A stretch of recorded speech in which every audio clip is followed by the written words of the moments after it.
Welcome to Community Cocktails with Kimberly, hosted by Kimberly Woodard, a realtor for nearly 20 years with Ebby Halliday Realtors. Join her every first and third Wednesday of the month as she meets with the top community influencers to help you get to know the area you want to call home. Don't just love your home, love your community. And now, your host, Kimberly Woodard. Welcome, viewers, to this episode of Community Cocktails with Kimberly. I am so excited to share this organization with you today. I have Beth and Mary Elaine, and we are from Hope Store New Beginning Center. Yes. Lots of words there. Long name. But what a fantastic organization. So welcome. Thank you. Let's educate the viewers about the organization. Sure.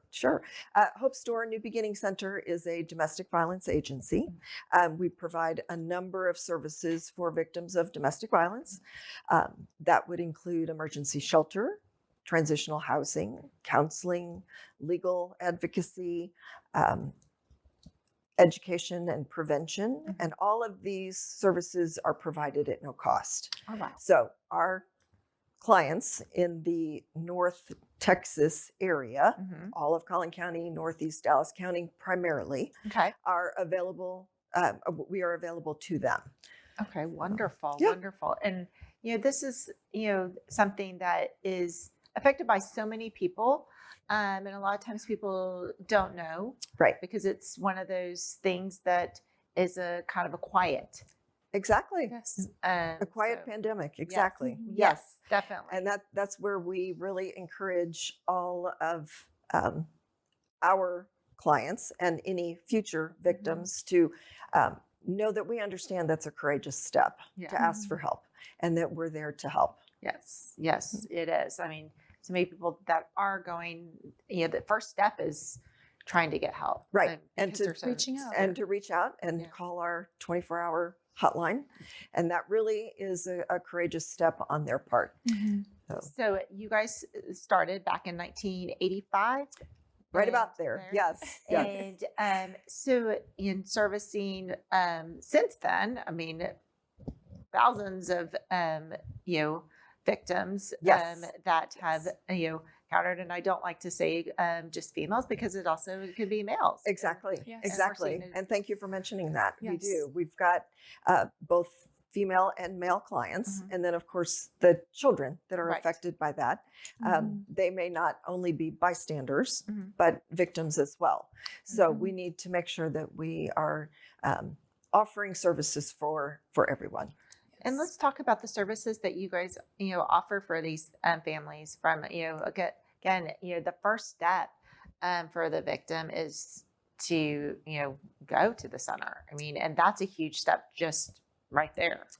So And it is. I mean, it's very courageous for someone to call and say, I need help. And a lot of calls that we get on our hotline are individuals saying, I'm not sure this is abuse, but I'm not comfortable. And so once we actually can talk them through, here are the different signs, here are the different things. Tell us what you're experiencing. Tell us where you are uncomfortable or why you are uncomfortable. And then we can either direct them, if it's a lethal situation, to our emergency shelters. We have limited bed space, so we have to make sure that the highest lethality calls are the ones that we are able to accept. But we can also get someone in for counseling or legal services, or do a protective order, do child custody. So those are the other things that someone may say they need help with. Yeah. And I think it's also important to know that it usually takes the person 7 times of leaving before they leave for good. Oh, wow. So we frequently see people who come in and say, oh, no, I'm going to go back. And then they'll come back to shelter a few weeks later. So it's really important that we have those supportive services to help them along that journey. Yeah, no, and it is. It's so hard for those because they do. Because there's that emotional part with them. There's the emotional and the financial, and then I'm someone who's experiencing trauma like that, thinking, well, if I leave, how am I going to pay the bills? Right. If I leave, where are my children going to eat? Right. So those are the kind of things that we're able to help with in emergency shelter. Oh, wow. So let's talk about some of the statistics and on in our area how many people we do see affected, and I'm sure with the pandemic you probably also saw maybe numbers rise a little bit. And it was an Yes. interesting kind of confluence of all of those things coming together, because we did have an increase in calls, but we had a lower number of people actually coming into shelter. Interesting. And it was very interesting. And part of it is, the evil you're living with. You don't know what happens when you leave and go to shelter in a communal living situation. Is it going to be safe health-wise? Right. So we had a lot of people call and say, well, what about transitional housing? What about this? And so we were having a lot of clients in hotels because we didn't have bed space, because we had to limit the number of people in the shelter because it is communal living. Oh, that's an interesting. Yeah. Yeah. But we'll see 5,000 calls a year to the hotline. Wow. And that's in our area. Wow. Yeah. Right. Now, not all those people need immediate shelter, but They need they're some kind of calling. guidance. Exactly. They need Yeah. some kind of help. Wow. That kind of blows my mind. Yeah. Take I a moment. It is. I It is. know. They I say know. it's 1 in 3 women, but it's 1 in 4 men also, which shocked me when I started at the agency, that it affects 1 in 4 men also. Wow. And see, I think that's something that we don't hear as much. You don't, We know that it is affected both females and males, but we don't hear that statistic. Right. And so I'm glad that you mentioned it, and that people are hearing that, it's just not one sex, it's both. Right. So, and higher than Yeah, right. it's high. So they're very neck and neck. Well, let's talk about the agency and some of the great things you guys, obviously your great services, but also what you guys been doing to raise money and everything for the center. Oh, so happy. We just finished our signature fundraising event, Tapestry of Hope. Yes. Fashion show that we're delighted that our fashion sponsor is Highland Park Village. So we had a lovely fashion show, and thank you for sporting our guest gift, our scarf. So all guests went home with a beautiful scarf. Yes. So, and we were thrilled. We are almost back to pre-pandemic numbers of attendees. So we had over 325 people attend. Oh, wow. So yeah, Great. we were It very was a full excited. house. It was a full house, and it was a lot of fun, a lot of energy. Yes, Yes. I always look forward to the event. It's a lot of energy, lots of fun. It's a great time, and it's a great event to bring your girlfriends and go, because they have shopping before, so everyone loves to shop. That's right. That's right. And then you get to see a great fashion show, and of course, you get to support a great cause. Exactly. And all of the funds raised at the event go towards our services. Okay. So it's a give back that's worthwhile. Yes. Now, do we have a number from yet? Or are we still? We don't. tallying? We don't. Oh, We're still tallying. I know. And Too soon. Right. Too soon. I We would just love to left. say- yeah. I would love to say that yes, I have it, but we're still Still getting money in. yes, Very and fun. still totaling, and yeah. Oh, well, that's and then we also have North Texas Giving Day, and let's talk about North Texas Giving Day and what it means for in general, and then how for y'all. Yeah, so North Texas Giving Day is coming up. It's always a big event in September, and it's just a great extra boost to, help our services, to help hire more people onto our counseling teams and case management teams. I'm really encouraging young professionals to get involved in it. It's not, necessarily a huge ticket to buy it. You can commit as much or as little as you want to. So I think it's a really good way for younger people my age to get involved. Yes, definitely. And you can donate, from every bit always counts, whether it's Yes. $5 or $100. It doesn't matter. That little bit helps. And it can go a long way. Definitely.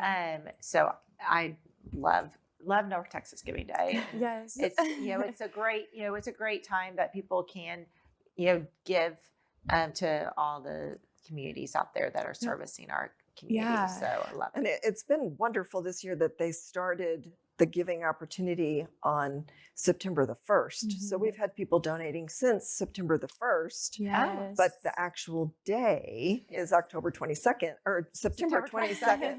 Wait, don't go there. September 22nd. Don't miss it. Yeah. And until midnight that night. And there's, lots of opportunities and lots of activity on the 22nd. Yes. And Yes. if you guys want to donate to New Hope, we have the link right here, so you can just easily click on it and Yes. donate. Yes, we would love a donation Yes. from you. Yes. Well, let's talk about how do y'all get involved into the organization. We'll start with Beth, and we'll go to Mary Elaine. Okay, sure. I was in corporate publishing for years and decided once everybody's out of the house that maybe I would make a switch to nonprofit instead of for-profit. Okay. I was introduced to Hope Store when I moved to the Plano area many years ago, Okay. and through the Junior League. Yes. And so when I was looking, I realized that they needed a director of development. So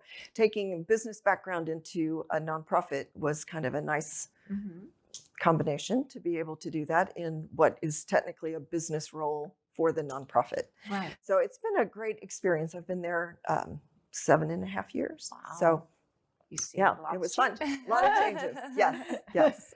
Definitely. And Mary Elaine? Yes, and I joined almost a year ago, I guess. Yeah, I joined last November. Okay. So I graduated from college with a psychology and gender studies degree, and all I really knew was I wanted to help people. That was kind of it. And I kind of found my way into the nonprofit sector. So I've worked with a few different nonprofits around the city. And actually, an old coworker of mine was working part-time for Hope Store, and she was like, I think you'd be perfect there. And so the development associate position came open, and I applied, and I've loved it ever since. Yeah. Perfect. Yeah. And it made a great, great influence on our young professionals in the community. It's been really exciting to see that demographic shift for our supporters, as well as our areas of interest and volunteers and all of that. And let's talk about that. Let's talk about, how people can get involved. We've talked about the monetary, but, people want to give time or, their time or what, maybe their business has opportunity to give help in it. Let's talk about that opportunity. Yeah, I really encourage people to tell us what their passion is. Okay. Like if you're good at graphic design, tell me that and we'll find a way to get you plugged in. We really want to know what your skill set is, but we have tons of volunteer opportunities. You can work in our shelter, in our resale store in Plano. You can also come to the admin offices, work with us. So just reach out and we'd love to get you plugged in where the best fit is for you. Okay. Yeah. We have a beautiful resale store in Plano. It's at Custer and Parker, a little plug there. And it is a great place for groups to come because obviously a shelter is a small living space. Right. We can have just a limited number of volunteers come at a certain time, but we have companies that say, oh, we have, a group of 12 that we want to bring to do a project. Well, the resale store is fabulous for that. Perfect. You can help sort donations, tag donations, arrange the store, and all kinds of things. It's a beautiful store. Nice. Yeah. And just raising awareness is really important. So we have a whole prevention team. We have 2 educators on staff who will go out to different offices, police departments, schools to teach about domestic violence so that we can break those cycles before they start. Definitely, definitely, because that's the mission is to eliminate it. Yes, we'd love to put ourselves out of business. So, yes, as far as donations and everything, of course, money is again North Texas Giving Day. There you go. Yeah. But other things that you guys are maybe in need that maybe we have viewers out there that work for companies that maybe can do a donation of item in kind of Right. And we love in-kind items. And we have a listing on our website of our most needed items. You can imagine with 2 shelters, Yes. we go through a lot of basic toilet paper, dishwashing soap, laundry soap, towels, twin sheets, all of those kinds of things that we use up regularly. So that's something that if you wanted to do a donation drive, just call us, tell us, and we'll let you know when and where you can drop it off. Oh, I love that. So everyone that's listening out there, if you have maybe you have an organization out there and you guys are looking to do a drive, this would be a great organization to do. And there's definitely a lot of opportunity of items that are needed. So, because toilet paper. In 2020, that was the hot commodity. Exactly. Yes. It was. That was bigger than anything out there. And it was the craziest time for us too, because we've got 2 shelters with multiple bathrooms, and we needed toilet paper like everybody else. Yes, you take for granted, and I think you take for granted just the smallest things that were just I would have never ever thought that I would be like rushing to different grocery stores trying to get toilet paper or the paper towels. Right. And I have 2 kiddos that are very particular in what they use. So I could not bring home just, That's right. Right. just one brand. It was like, Mom. I'm like, well, it's this or nothing. Right. So no. Well, let's also talk. So we've talked about the organization as a whole, and then let's talk about anything else that you guys have coming up that you've already had the Hope Store luncheon. Yes. And so do you guys have anything else coming up in the pipeline for events or fundraisers that you guys do throughout the year? Well, our North Texas Giving Day is a big day. We also do a holiday campaign, which is primarily a financial contribution at the end of the year for, it works lovely for people that want to do a tax donation. Yes. And then after the first of the year, we have a golf tournament in the spring. This year will be in June at Canyon Creek Golf Course. Awesome. So and so we would love to have new golfers join us in Richardson. Yes. So you golfers, put that date on the calendar.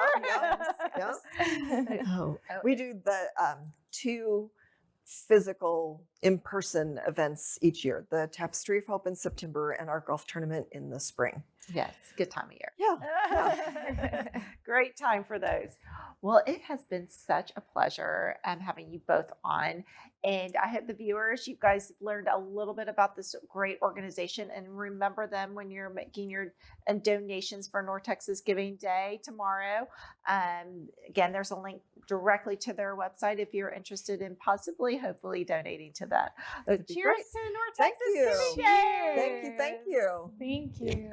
Thanks for having us. Oh, my pleasure. Thanks for tuning in. If you'd like to contact Kimberly with your real estate needs, you can reach her at kimberlywoodard.ebby.com. We hope you enjoyed our guest this week, and remember, don't just love your home, love your community.